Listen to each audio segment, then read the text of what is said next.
beberapa hasil yang berbeda, itu namanya insane, kata Einstein ya. Kemudian teman yang satu ini almarhum Thomas Jefferson.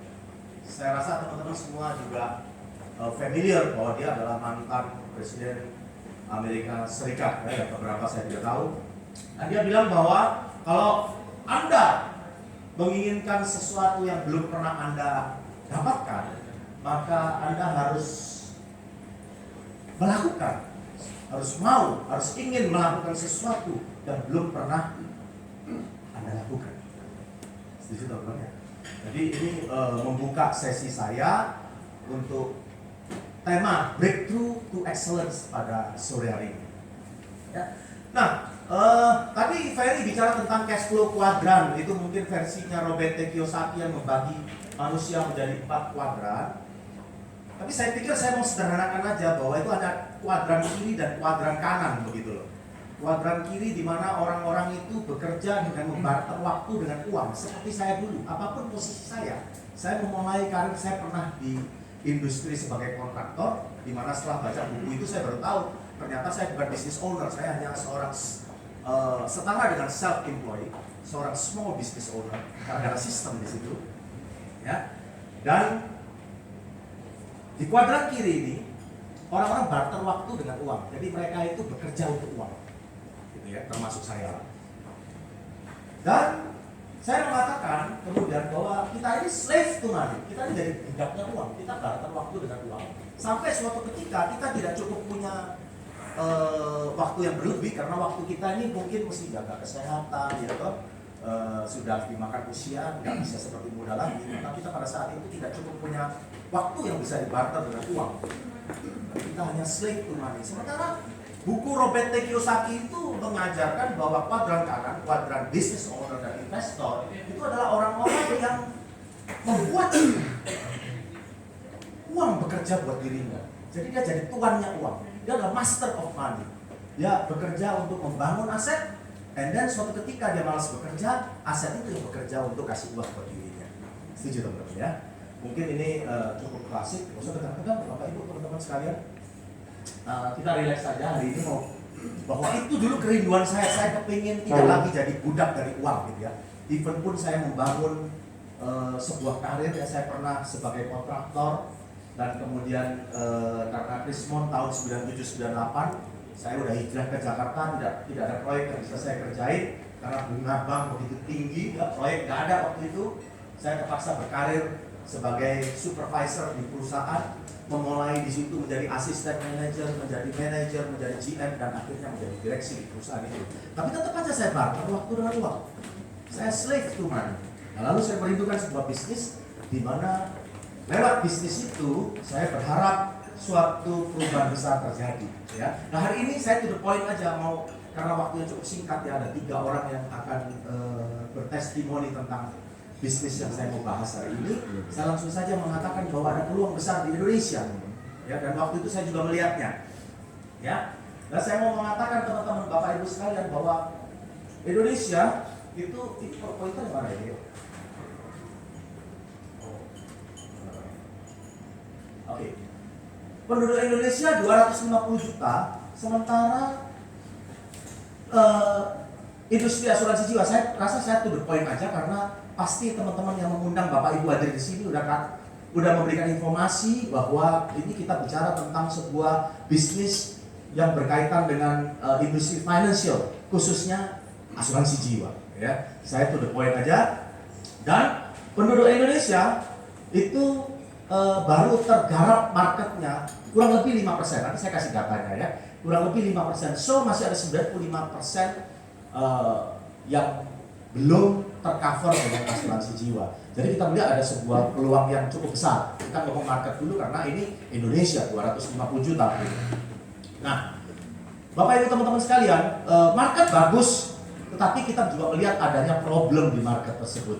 Ya, kita lihat ini data dari Parent Survey Nielsen yang mengatakan bahwa dalam orang membuat perencanaan keuangan dalam hidupnya itu yang menjadi penjegal, yang menjadi rintangan terbesar adalah ini. Orang yang menggagalkan adalah kondisi sakit, di mana itu ada 74% katanya di sana. Ya, saya mungkin lebih konkret lagi, kita mau kasih lihat ini, Bapak Ibu teman-teman sekalian, pasangan muda, ya, income-nya mulai bertumbuh, kita lihat di grafik itu ya. Kemudian sampai di usia non produktif, waktu umur 55 pensiun pasti income-nya drop. Kita lihat di grafik itu, yang warna hitam adalah grafik income, ya.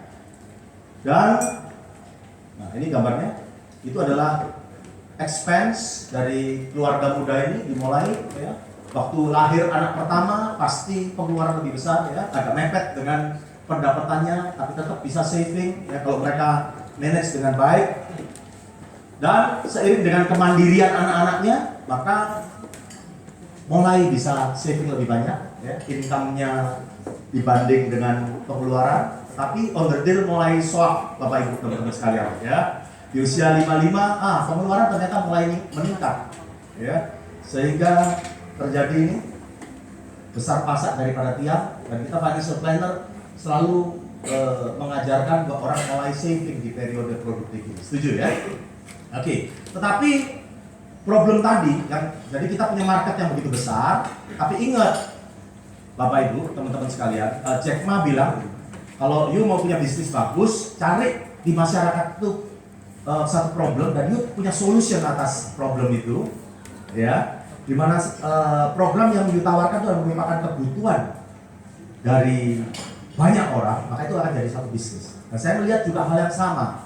Zaman saya join bisnis ini, saya belum dengar Jack Ma waktu itu, ya. Tapi saya sepakat dengan satu hal bahwa sebagus apapun market, ya, market kan Indonesia kan bagus sekali, loh. Indonesia, China, India itu adalah potensial market di Asia gitu ya, karena jumlah penduduknya luar biasa. Tetapi sebagus apapun market itu, manakala tidak ada problem, ya, fine aja dengan market itu, maka tidak ada sesuatu yang bisa dijadikan sebuah solution atas permasalahan yang relatif tidak ada.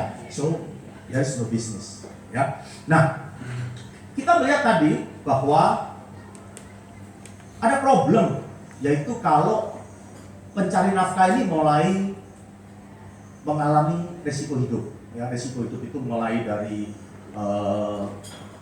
meninggal terlalu cepat atau hidup terlalu lama, itu problem juga ternyata, benar nggak?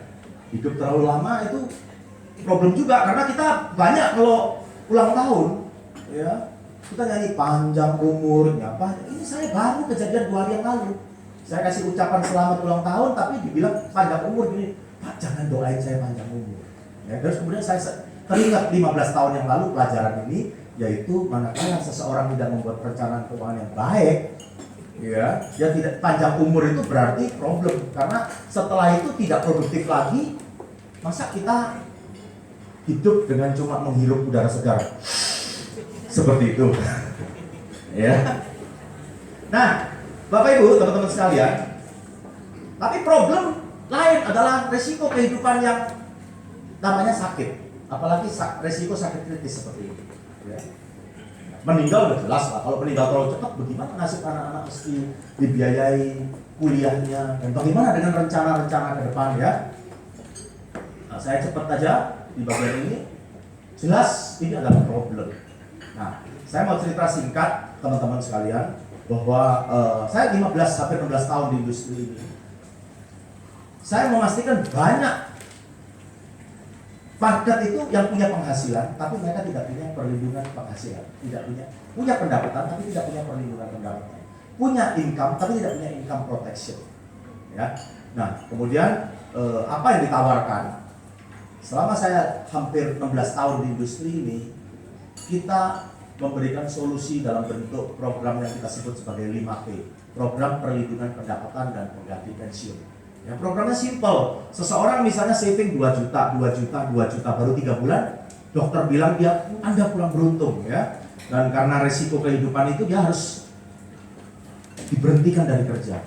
Ya toh, kalau manajer, biarpun posisi manajer, kalau dia kena stroke, masa ownernya bilang, teman-teman, kita jabatan manajer, jabatan GM ini kita kosongkan sampai Mr. GM sembuh kembali, nggak mungkin kan? Dia pasti replace dengan GM baru, setuju nggak? Dan terjadi resiko ini, maka income si GM akan stop. Tetapi hebatnya rekening 5P ini dengan hanya saving 2 juta, dia gantiin pendapatan selama 7 tahun. Ya, anggap aja si GM ini umur masih 35 tahun ya. Jadi diganti income-nya selama 7 tahun sebesar 1,7 miliar. Dan setelah itu tidak perlu lagi lanjutin program savingnya, tapi rekening 5P ini akan terusin di 2 juta terus sampai si GM ini berusia 55 tahun ya, sehingga di situ kurang lebih tersedia dana 1,5 miliar yang bisa dipakai untuk mengganti pensiun ya, even pun yang bersangkutan tidak bekerja lagi. Harusnya kalau diberhentikan tidak ada uang pensiun, betul ya? Baru 3 bulan sakit, berhenti kerja pula, nggak ada uang pensiun setahu saya.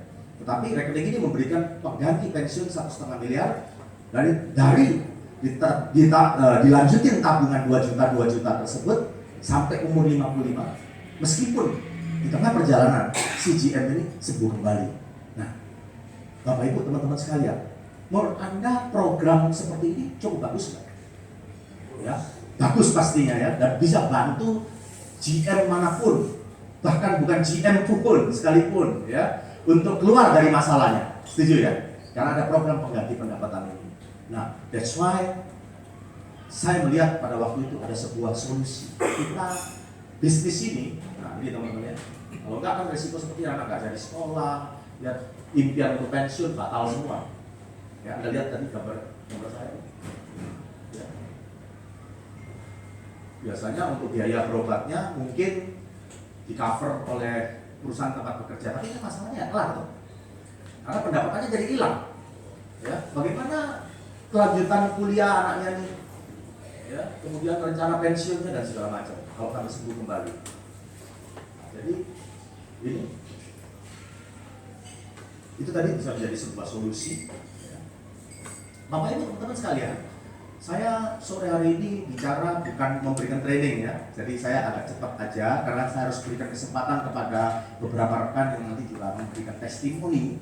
Tapi poinnya adalah saya mau encourage teman-teman semua bahwa ini ada sebuah peluang gitu, ya, ada sebuah opportunity dan saya mengajak teman-teman untuk ambil peluang ini, ya. Ini agak beda dengan di luar sana.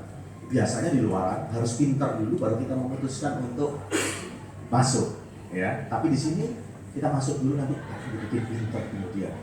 So saya bukan memberikan training, jadi teman-teman mungkin kalau setelah mendengar penjelasan saya tidak cukup jelas, memang bukan bermaksud untuk menjelaskan gitu ya. Saya dulu join nggak ngerti apa-apa 15-16 tahun yang lalu, dan inilah saya hari ini ya. Oke.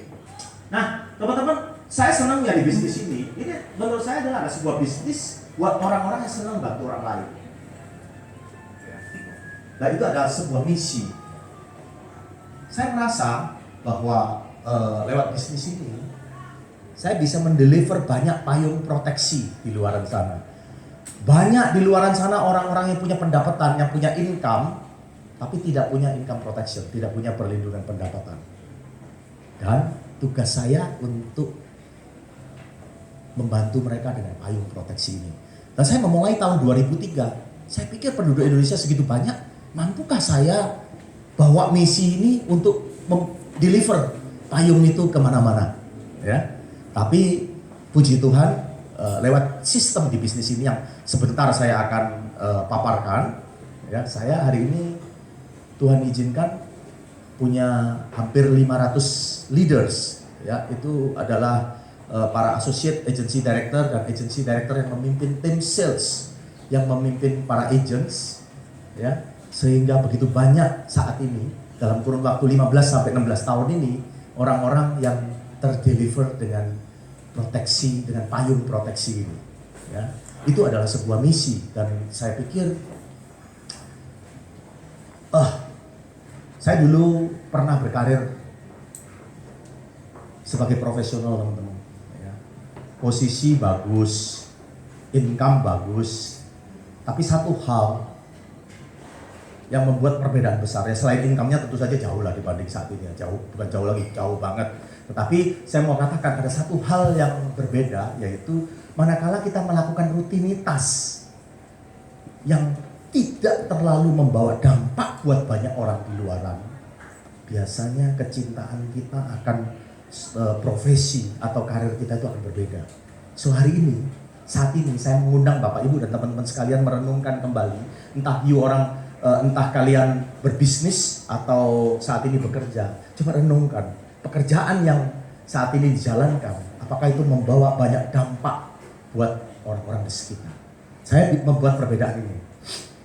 Waktu saya berkarir sebagai kontraktor, bahkan mulai saya sebagai employee atau saya sebagai self-employed small business owner, saya merasa saya melakukan itu, saya mengklaim untuk orang banyak. Saya mengklaim untuk orang banyak, karyawan saya. Ya, saya memberikan lapangan kerja. Tapi ternyata kalau saya renungkan, saya memberikan ceiling juga buat mereka. Saya memberikan batas mereka itu untuk bertumbuh lebih besar. Betul nggak Bapak Ibu, teman-teman sekalian? Ya, apakah mungkin saya bayar mandor atau pelaksana lapangan saya dan memberikan opportunity mereka punya income sama dengan saya sebagai owner dari perusahaan kontraktor itu? Ya. Kalau teman-teman bekerja di perusahaan, apapun posisinya, saya dulu terakhir posisi saya sebagai managing director di sebuah perusahaan pengembang properti, dan saya merasa bahwa saya tidak menumbuh kembangkan siapa-siapa. Ini bisnis yang luar biasa, saya udah jalani 15-16 tahun ini, dan saya melihat bahwa ini bisnis yang membawa dampak buat banyak orang. Bukankah suatu ketika waktu kita diabsen oleh Tuhan, dipanggil berpulang, Tuhan tidak akan tanya seberapa besar dengan talenta yang saya berikan kepadamu, seberapa banyak koleksi aset yang berhasil kau dapatkan. Saya rasa nggak kayak gitu. Tetapi kelak Tuhan akan bertanya, dengan segenap potensi dan opportunity yang pernah saya berikan, seberapa dampakmu kepada kehidupan orang lain. Setuju Bapak? Ya, berapa banyak orang yang kau berhasil bangun dan berubah hidupnya. Wah, itu semakin mengencourage saya untuk melakukan yang terbaik di industri ini. Karena ada misi bantu orang lain di sini Bapak Ibu teman-teman sekalian. Awalnya membantu para klien kita tadi ya, dengan payung proteksi tadi. Tapi kemudian saya merasa saya membantu belasan orang yang awal saya ajak join di bisnis ini. Ya. Seharusnya puluhan ya, tapi seperti lazimnya di bisnis, nggak semuanya saat ini ada. Ada yang sudah hipertensi gitu, ya, hilang pergi tanpa permisi. Ada yang muntaber juga, yang mundur tanpa berita maksud saya. Tapi dari belasan yang tersisa itu melahirkan ratusan orang yang saat ini juga mereka bekerja untuk memberi dampak buat hidup orang lain. Ini bisnis yang luar biasa. That's why saya pegang teguh ini misi, Bapak Ibu teman-teman ya. Malam hari ini, sore hari ini teman-teman coba renungkan ya. Coba teman-teman renungkan, bukankah dalam hidup ini saat kita di absen kelak berpulang, akan keren kalau kita merasa waktu kita berpulang kita sudah meninggalkan sebuah legacy gitu ya, sudah berkontribusi. Wah, ini saya ngomongnya kok kayak terlalu melip ini ya. Oke, saya mau ngomong yang lebih realistis aja. Tapi barangkali Bapak Ibu teman-teman sekalian merasa bahwa oh iya Pak Martin kan sudah 15-16 tahun di industri ini, you kan lebih duluan. Bapak Ibu teman-teman, bisnis ini nggak penting siapa duluan dan siapa belakangan. Ya. Kita tidak perlu menjadi yang pertama teman-teman, tapi cukup menjadi yang terbaik saja. Ya. Banyak juga di antara pendahulu saya tidak lebih baik daripada saya saat ini. Jadi ini bukan soal siapa dulu siapa belakangan. Anda tahu negara Singapura? Singapura itu adalah negara yang miskin sumber daya alam. Betul? Air aja mesti beli dari Malaysia. Tetapi adalah seorang Lee Kuan Yew almarhum yang punya visi begitu besar. Dan dia mau membangun sumber daya manusia, bukan sumber daya alam. Ya, karena sumber daya alam kan miskin. Jadi dia mau membangun sumber daya manusia. Dia mau belajar dari yang terbaik. Dia lihat kalau untuk pendidikan dan hukum yang bagus itu Inggris, maka Singapura copy paste Inggris. Belajar dari yang terbaik. Ajar urusan ini dia belajar dari Inggris. Urusan dagang dia anggap di dunia ini yang dagangnya paling bagus itu Jepang sama Amerika, sama USA. Dia belajar dari Jepang dan USA. Dia anggap kalau untuk urusan pertahanan, angkatan bersenjata itu Israel katanya. Maka dia copy paste, dia belajar dari Israel. Jadilah Singapura hari ini. Copy paste yang terbaik aja. Dia bukan pendahulu. Itu tadi negara-negara itu pendahulu. Tapi Anda tahu sekarang, Singapura mungkin kalau nggak nomor 1 ya top 3 per capita income di seluruh dunia. Hebat ya. Jadi pelajaran dari Singapura ini adalah bahwa kita tidak harus menjadi yang pertama, tapi kita harus menjadi yang terbaik. Setuju ya teman-teman ya? Jadi nggak usah peduli bahwa wah agen udah banyak. Buset, kalau agen dikit, nanti info tentang asuransi ini kurang di masyarakat, dibilang mereka kurang insurance minded. Sekarang kalau agen banyak, masyarakat cukup teredukasi dengan baik, wah alasannya agentnya udah terlalu banyak gitu ya. Jadi banyak dikit tidak jadi soal Bapak Ibu teman-teman sekalian. Tapi yang jadi soal adalah diri kita ya, setuju. Nah kemudian waktu saya sebelum saya jalanin bisnis ini, saya merindukan ini loh, tentang passive income ya. Ini passive income tolong dibedain dengan ada teman-teman dari industri sebelah. Jangan kesaru dengan passive income itu income yang datangnya pasif-pasif, bukan begitu ya. Passive income itu adalah income yang datangnya tetap aktif selagi kitanya pasif. Nah ini ya, kalau kita di Robert T. Kiyosaki Cash Flow Quadrant itu bicara tentang bahwa tadi ya orang yang di kuadran kanan, ya, kita nggak bagi 4 kuadran, saya mau simple aja dibagi 2 kuadran. Orang yang di kuadran kanan itu membangun kolom aset, and then kolom aset ini yang kasih income. Ya, artinya apa? Suatu ketika kita tidak bekerja, tapi kita tidak akan pernah berhenti berbelanja. Betul? Pengeluaran jalan terus. Tapi keren nggak? Manakala lifestyle kita bisa dibiayai dari penghasilan kita non bekerja. Dan itu yang saya mau share kepada teman-teman sekalian. Itu yang membuat saya pada waktu itu mau membangun bisnis ini bukan sekedar mau jadi agen asuransi. Saya rasa teman-teman yang mengundang Bapak Ibu hadir malam hari ini di ruangan ini menyampaikan hal yang sama. Bahwa ini bukan soal jualan asuransi, bukan soal agen asuransi. Kalau soal agen asuransi, how come saya pada waktu itu posisi sebagai managing director di perusahaan. Kenapa saya harus jadi sales tawar-tawarin asuransi? Tapi pada waktu itu saya crystal clear bahwa ini adalah membangun sebuah bisnis asuransi. Bapak Ibu teman-teman bisa membedakan dong antara toko bahan bangunan misalnya Makmur Sejahtera di mana ownernya nongkrong di sana jualan bahan bangunan dengan Mitra Ten. Anda bisa beda ya? Mitra Ten dengan networknya seperti itu, kemudian ada sistem di mana dia belum tentu kenal karyawannya juga. Tapi kalau toko bahan bangunan, jualan bahan bangunan, harus kenal sama customernya ya. Lebih kenal akrab, customernya nggak pindah ke sebelah, nggak ke toko sebelah ya. Nggak perlu juga cek di toko sebelah. Tetapi kalau Mitra Ten ya, itu bisnis bahan bangunan, bukan jualan bahan bangunan. Nah, saya hari ini mengajak teman-teman melihat ada sebuah bisnis asuransi, bukan jualan asuransi, berbisnis asuransi, tapi memungkinkan kita membangun kolom aset yang mendatangkan passive income. Nah, saya coba kilas balik dulu waktu saya cari bisnis ini bagaimana teman-teman, boleh saya share ya? Bahwa dulu saya memahami passive income itu sumbernya cuma 3 ini loh. Kalau enggak pertama itu royalty, ya mungkin mulai dari royalty dulu lah ya. Semacam almarhum Michael Jackson, ya. Soalnya saya dipesan sama Pak GG jangan gesang Pak, banyak yang nggak kenal gitu gesang. Ya, dulu saya sering cerita Bengawan Solo kalau dengan ini tuh keturunannya gesang itu dapat royalty gitu ya. Tapi Michael Jackson almarhum, ya. Basurip juga salah ya Pak Gigi ya. Dia lagu Ringing Tone Tak Gendong Kemana-mana itu dinyanyiin, dibawain itu ada royalty. Ya. Itu sumber passive income nomor 1 sepengetahuan saya. Yang kedua adalah kalau kita punya banyak properti disewa-sewain. Punya ruko 5 lusin, punya apartemen 2 lusin.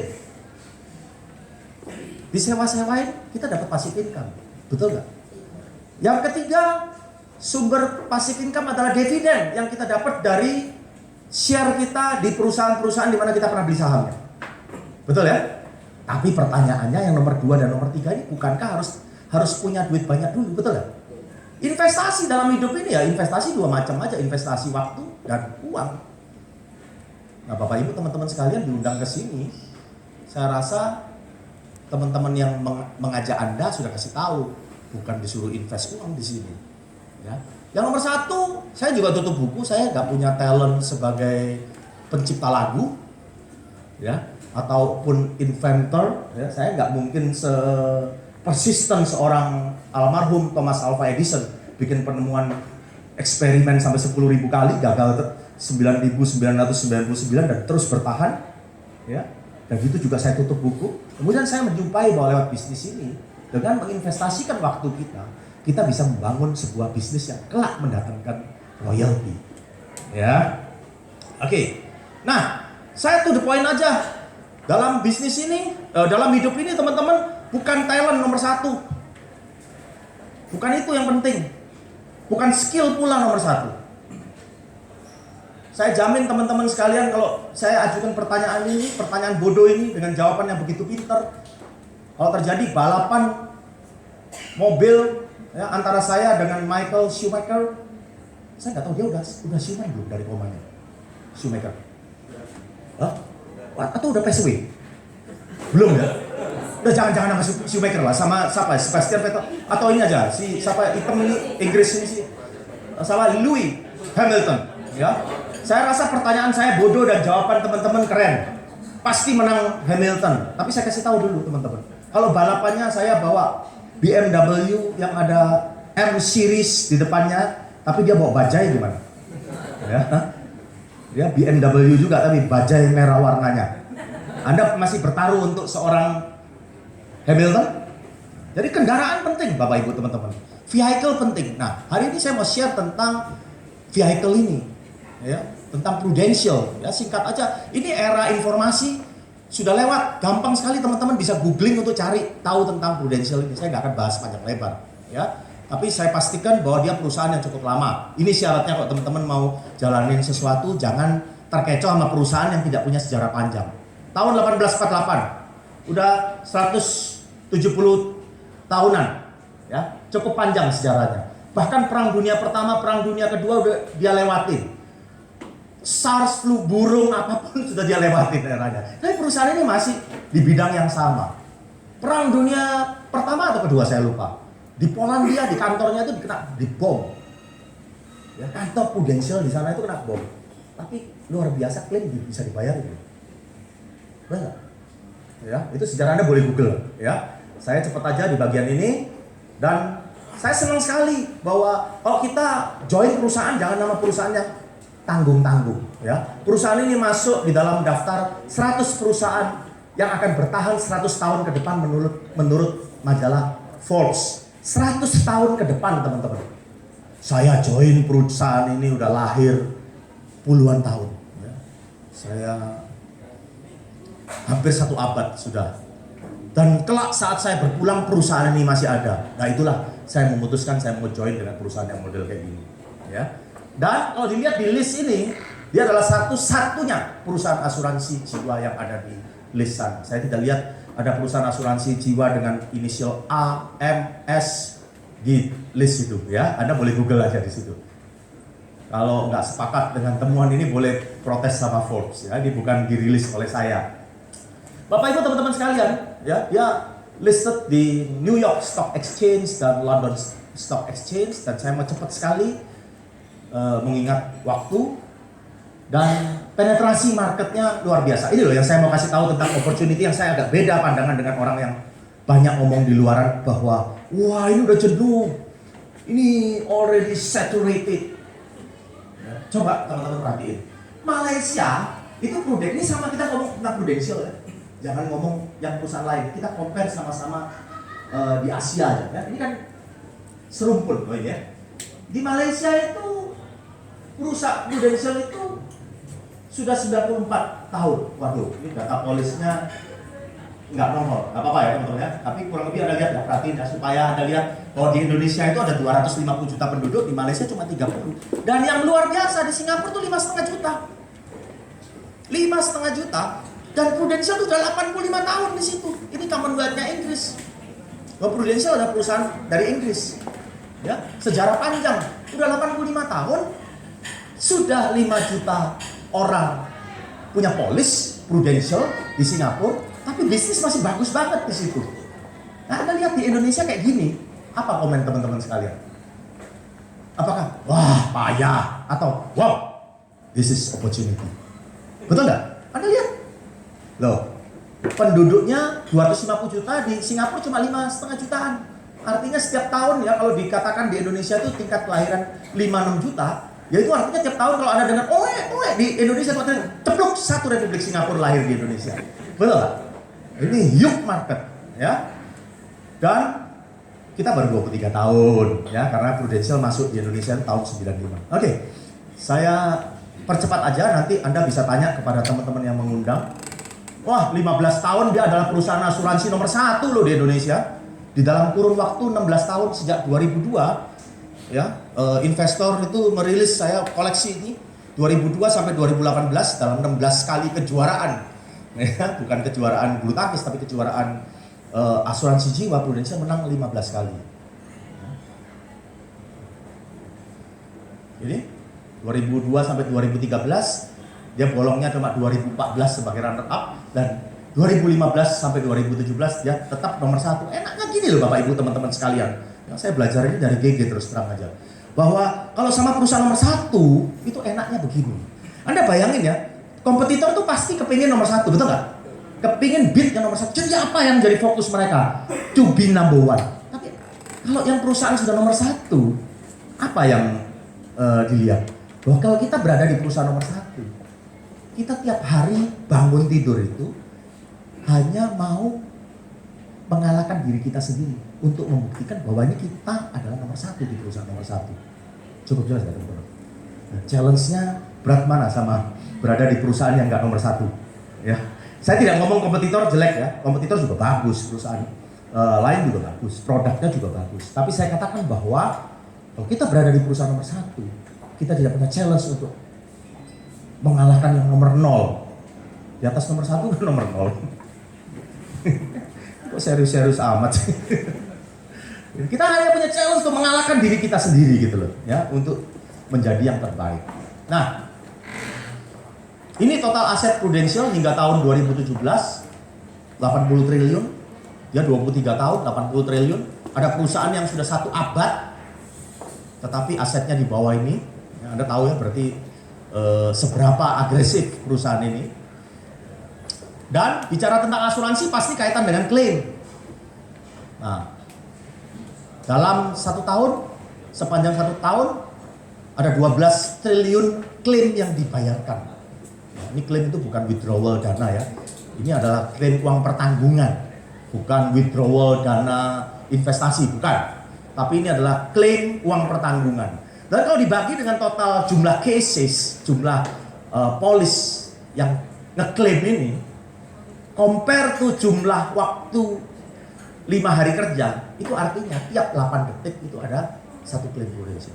Ya, jadi artinya kalau kita sempat kumpul di sini 2 jam, itu berapa puluh klaim di sini nanti. Bukan di ruangan ini maksudnya ya. Oke. Teman-teman, saya melanjut ke tentang percepatan pertumbuhan income. Ini yang waktu saya join di bisnis ini teman-teman, saya harus memulai dari bawah. Sementara income saya adalah income managing director, ya.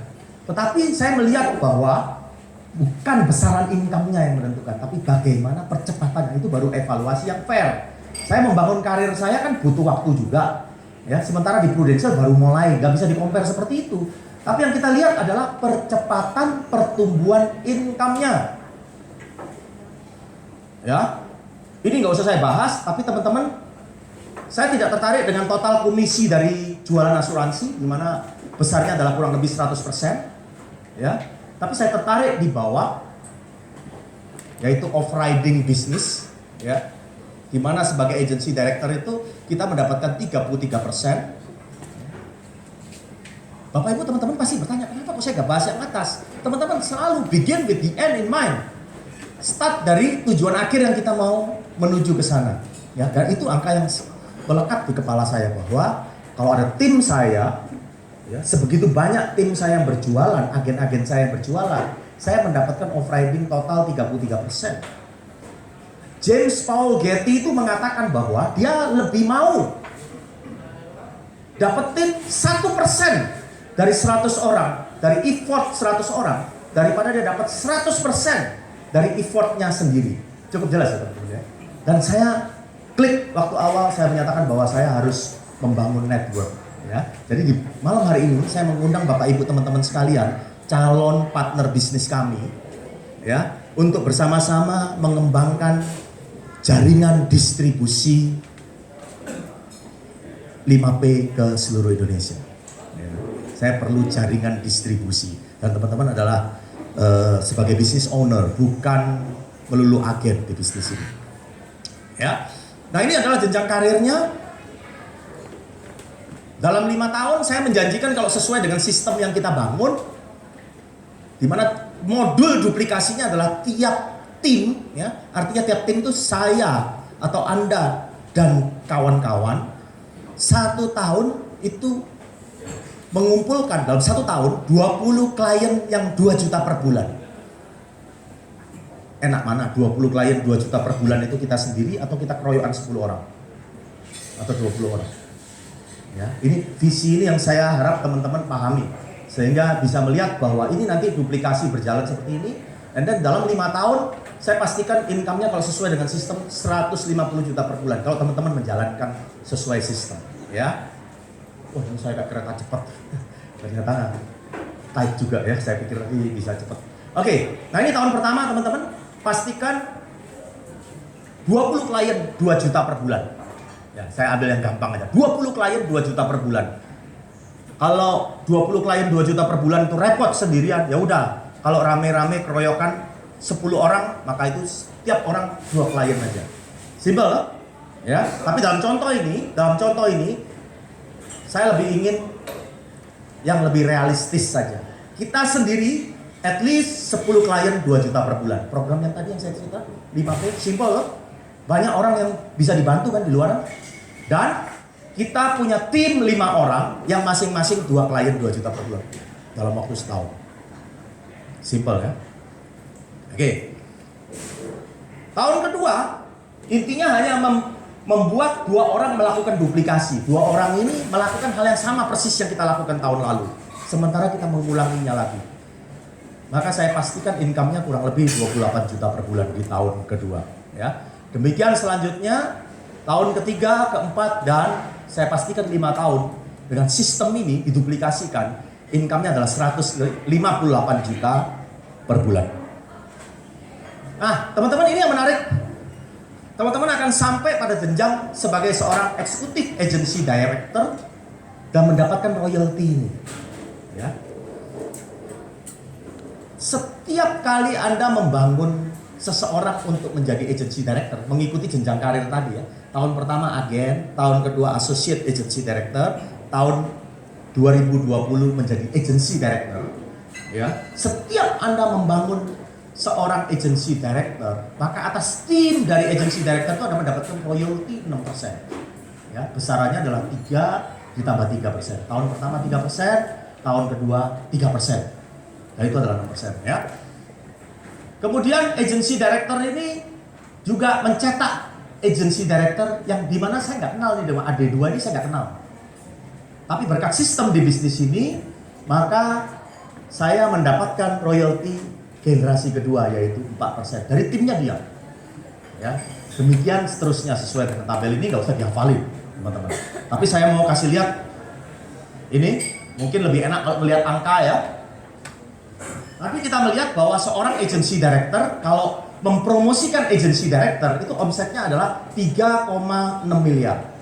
Ya, tapi saya ambil di sini contoh average 1 miliar aja. Berarti nggak muluk-muluk ya teman-teman ya. harusnya sesuai dengan sistem 3,6 miliar, tapi saya asumsi 1 miliar aja. Dengan asumsi 1 miliar, contoh apabila Anda mau menjadi seorang executive agency director, Anda harus punya 6 orang direct agency director yang menduplikasikan diri sehingga sampai turun kedalaman ke-6. Saya anggap duplikasinya nggak sempurna, teman-teman. Yang agency director level 2 ini mampu cetak hanya 5 masing-masing. Berikutnya cetak 3. Ini 1. Ya, jadi masing-masing agency director ini hanya punya 1 agency director. Ini adalah total agency directornya. Kalau omsetnya 1 miliar, dengan konstruksi seperti ini, kita akan punya 396 agency director. Ibarat toko, kalau kita punya 396 toko, di mana pemiliknya adalah 396 orang itu, saya nggak nopo pun saya dapatkan royalti 1/4 miliar per bulan. Paham teman-teman ya? Nah ini bisnis asuransi, bukan jualan asuransi. Bisa jadi saya nggak pandai jualan asuransi, tapi saya cukup ahli untuk membangun distribution channel polis asuransi jiwa. Dan dengan sistem ini, Anda adalah pebisnis asuransi, bukan sales asuransi. Cukup jelas ya? Tapi kalau Anda masih baru membangun sampai generasi ketiga, ya, dan masing-masing di sini duplikasinya ini masing-masing cetak 5, yang di sini cetak 3, ya Anda punya income 400 juta, 430 juta per bulan, nggak dari jualan asuransi, saya rasa not too bad. Wah, banyak yang cengar-cengir ya. Enggak, ini kok sombong banget, bukan teman-teman. Saya mau nyemangatin teman-teman bahwa kalau Anda join bisnis ini, boleh mimpi yang lebih besar ya. Karena semua dimungkinkan ya. Saya cepat aja. Oke, ini adalah agency director empire ya. Kerajaan agency director Anda ya. Dimana dimulai dari direct ini. Saya membangun orang, membangun direct saya. And then saya akhirnya memiliki sejumlah agency director yang tadinya saya nggak kenal. Saya nggak kenal orang-orang itu. Oke, this is the power of networking. Bapak Ibu, teman-teman sekalian, saya sudah sampai di penghujung sesi saya. Saya katakan bahwa ini adalah bisnis yang sustain. Ready. Ini bukan semacam bisnis batu ake atau ikan arwana yang kemudian hilang dimakan waktu. Nggak kita dengar lagi bisnis seperti itu. Kenapa Bapak Ibu, teman-teman sekalian? Karena segala sesuatu yang terkait dengan kelahiran, kematian, sekolah, dan asuransi jiwa itu akan sustain. Karena ini adalah sebuah ongoing proses. Ya. Saya tidak cukup waktu untuk bahas ini semua, tapi saya pikir, ini pandangannya manggut-manggut, saya belum kelar ngomong begini-begini, kayaknya malah mau ngomong lebih daripada yang saya mau ngomong ya. Oke, saya cepat aja. Dan terakhir, saya mau katakan kita dapat tax incentive. Ini luar biasa. Bapak Ibu teman-teman sekalian yang kayak saya dulu, bangsa karyawan, tahu pasti bahwa income kita itu dipotong PTKP dulu. Penghasilan tidak kena pajak ya. Pasti lapor SPT semua kan? Baru kena PPh 21 progresif. Kalau pengusaha enggak, dia dapat income harus ada bukti pengeluaran, selebihnya adalah keuntungan yang dikenakan pajak. Setuju gak? Ya, selebihnya dikenakan pajak. Tapi kita loh, dikenakannya PPh 21 karyawan, tapi yang dikenakan pajak itu adalah separuhnya. Kenapa? Karena 50%-nya itu kita dianggap pengeluaran lah gitu. Ya, disebutnya adalah norma. Jadi yang dipajakin separuhnya. Ini pebisnis, ini karyawan, tapi kita dapat tax incentive. Keren ya. Karena kayaknya pemerintah ini, republik ini mau menggalakkan wirausaha mandiri. Ya, ke depan itu bukan eranya kerja kantoran yang seperti masa lalu kemarin. Ya. Oke. Teman-teman, lewat bisnis ini juga Anda dapat self actualization dan recognition. Saya dulu bekerja, bikin perusahaan profit, ya, tentuin target sendiri, tentuin harga, mempersulit diri sendiri sehingga targetnya susah, ya. Mencapai pun saya membangun impiannya bos yang kaya sono, ya. Nggak ada tepuk tangan untuk kita menghadirkan keuntungan besar, itu nggak ada. Karena perusahaan ngomong sudah layak dan sepantasnya, itu harus, wajib dan kudu. Oke, tapi di bisnis ini Anda akan mengalami itu ya. Waktu tidak cukup untuk saya bercerita, nanti mungkin para teman-teman yang akan testimoni akan cerita banyak. Dan terakhir, ada bangun bisnis teman-teman, dan bisnis ini bisa diwariskan ya. Nanti ini juga bagian dari testimoni seorang rekan saya, betapa bisnis ini dibangun Anda bangun kerajaan bisnisnya, dan kemudian bisa dilanjutin oleh anak Anda, ya. Itu tim bisnis automatically menjadi tim bisnis dari anak Anda. Jadi Anda bangun bisnis gak sia-sia. Terakhir, teman-teman, saya mau katakan bahwa bukan kesempatan, bukan peluang yang membuat perbedaan, tapi keputusan kita. Pilihan-pilihan yang kita ambil, itulah yang akan membuat perbedaan. Sukses buat teman-teman semua. Sampai ketemu di MRT.